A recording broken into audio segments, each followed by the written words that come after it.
we have the potential to see more active weather going into the afternoon as the Denver metro area, the I-25 corridor, out into eastern Colorado under that level 1 risk for some storms to develop later on today. We are looking at the potential to see some damaging wind gusts in excess of 60 miles per hour, as well as hail larger than 1 inch in diameter. We saw plenty of that yesterday. We even had some tornado warned storms yesterday with some funnel cloud development. We have the possibility to see an isolated tornado develop later on today as well. So lots to watch going into the afternoon. The morning, very similar to yesterday, starting off on the quiet side.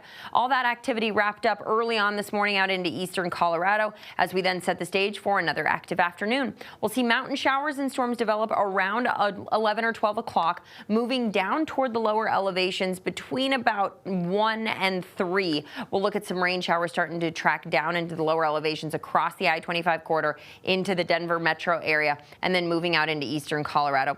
Also down toward the southeast, expecting some stronger to severe storms later on today. We'll hang on to that potential for a few rain showers this afternoon and evening before we start to see things gradually taper off overnight into early tomorrow morning. So if you are out and about later on today, certainly want to keep your eye on the sky. Maybe pull that car in the garage or keep it covered up if you've got the availability to do so today.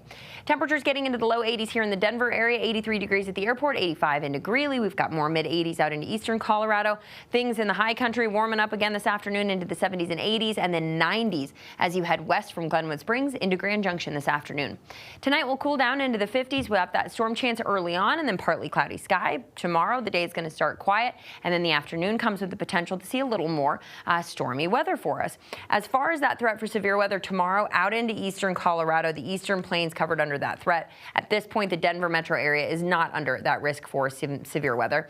The timing is going to be really similar for your Wednesday. The morning is going to start very quiet with plenty of sunshine. We'll see a little more mountain activity develop tomorrow, so some rain showers in the high country, a few isolated storms in the mountains that will then drop down into the lower elevations, track across the I-25 corridor, and strengthen as they head out into eastern Colorado. So another day to stay sky aware out east if you are traveling that direction, live out that in that direction. We've got a little more severe weather the next several days.